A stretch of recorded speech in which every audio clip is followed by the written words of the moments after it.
É o Bugre Guerreiro Orgulho Campineiro. É dia 6/7, morsa a estreia do Guarani Madureira. Eu vou, o Godoy vai, o Morsa vai e a Renata Love Fan também vai na estreia do Bugrão. Torcedor bugrino, você tem que ir pro estádio, torcedor!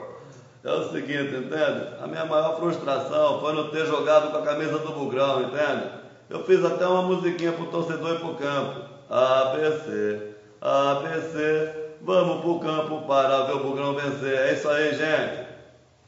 É isso aí, Peixe. Eu sempre quis jogar com a camisa do Bugrão.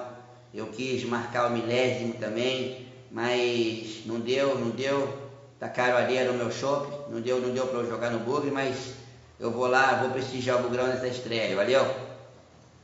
Eu também vou prestigiar este time, tem muitas glórias, tem muita conquista. O único time do interior do Brasil a conquistar um campeonato nacional. Eu vou, inclusive, porque eu estou de olho nesse jogador Henrique, muito bom jogador, que eu estou precisando empregar um dinheiro de lavagem aí, eu preciso comprar esse atleta. Nunca antes nesse país um jogo tão importante como esse de Guarani Madureira. Eu vou e vou levar a Marisa.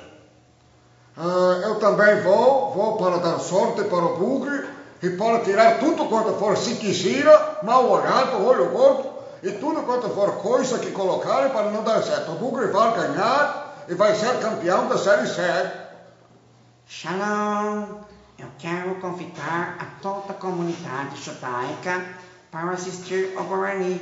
E quem não for, vai levar uma gravata. Eu levo sempre comigo e em todo o campo que eu vou a bandeira do verde e branco e o símbolo do torcedor. Brinco de ouro que é a minha taba, eu vou estar lá comparecendo para ver o Bugrão ganhar mais um jogo. É a estreia Guarani Madureira, eu vou. Mais uma história de sucesso que vai começar dia 6/7. Guarani Madureira, uma caminhada rumo ao título. Eu vou comparecer no estádio Brinco de Ouro para torcer para o Super Bugre.